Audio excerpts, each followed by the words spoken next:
We do understand at this hour it is a fluid and developing story. It appears at this moment that the Israeli attack against Iran is ongoing.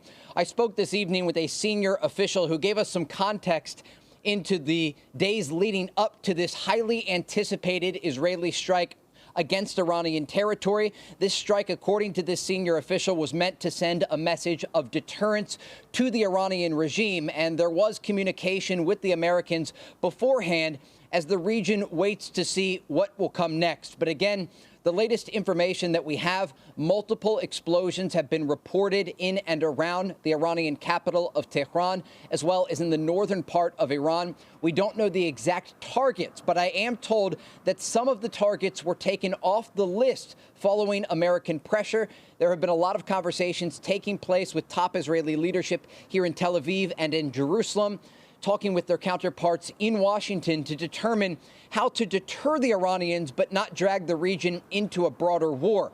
Now, one other important note here. An Israeli official tells me the expectation is that following the strikes tonight against Iran, there will be some sort of response. Of course, they don't know what that response will look like, but Israeli air defense remains on high alert across this country. There is an understanding that Iran has the ability to target Israel with a variety of ballistic missiles, as they did earlier this month when they launched 180 of them toward this country. And so Israel's top defense systems, including the Arrow 2 and 3 systems, do remain on alert to be able to protect some of the more sensitive targets across this country. Jason? Trey, let's go back to what really led to this, because there was anticipated going to be some response by the Israelis. Is this purely a missile attack? Are there fighter jets over Iranian space at this time? Do you know the details of how this attack is taking place? I don't want to get into the details, just given how sensitive the information is and the fact that it's unfolding as we speak. But we have a lot of information. I've been talking with officials this evening and throughout the week in anticipation of this strike taking place. Remember, as we reported the past several weeks, this was not a question of if Israel would respond, but rather when and where. 180 ballistic missiles were fired by the Iranians, and everyone from top army generals to Israel's defense minister Yoav Gallant to the country's prime minister Benjamin Netanyahu made very clear that the Iranian attack against Israel was the regime in Tehran crossing a red line. The deterrence had been flipped, and the Israelis wanted to restore that deterrence. And that is part of what they are doing with these strikes tonight against Iran, I am told. And again, we don't know exactly how widespread the strikes will be, and we don't know the exact targets. But we do know there has been communication with the Americans.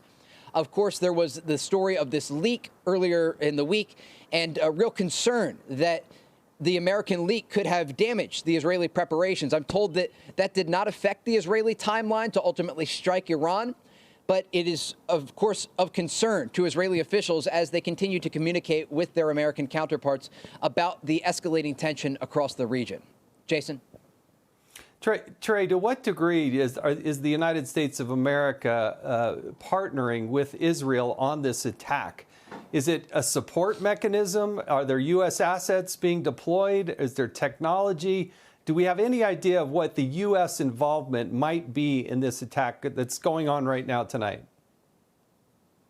Yeah, so I asked a senior official this very question tonight, and the extent at which they would describe the coordination was simply communication with the Americans. There's an understanding that they don't want to send a message that the United States is directly involved in any of these attacks, despite the fact that behind the scenes they may be sharing things like intelligence. And we do know, of course, that the Americans have helped the Israelis to prepare for possible Iranian retaliation to the strikes that are currently taking place, Jason, as we speak. Remember earlier in the week, and it really all sort of blends together for the officials here who are continuing to fight a war, not just on the ground inside Gaza against Iranian proxies like Hamas and Islamic Jihad, but also against Iran's largest proxy in the region, Hezbollah, in southern Lebanon. And the Americans deployed the THAAD anti-ballistic missile system to Israel. And there are less than 10 of these systems deployed around the world. So the fact that one was sent to Israel with American boots on the ground to make sure the system was manned and working was an indication that the Americans understood, like the Israelis, that Iran would likely respond in some capacity to this counterattack following the ballistic missile attack earlier this month. But remember, this was not the first Iranian attack that took place this year. Back in April, the Iranians launched an attack after the Israelis targeted the building next to their embassy in Damascus, Syria. And remember, when we look at the reason that the Iranians say they launched the ballistic missiles against Israel earlier this month, they said it was in response to the killing of Hassan Nasrallah, the Secretary General of Hezbollah, Iran's largest proxy across the Middle East, a group that has been directly involved in conflict with Israel since October 8th.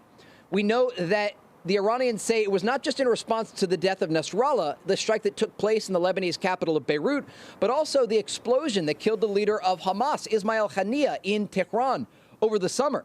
It was an embarrassment for the Iranians to have a top proxy leader killed at a guest house in the Iranian capital of Tehran while he was attending the inauguration ceremonies for Masoud Pezeshkian, the new Iranian president.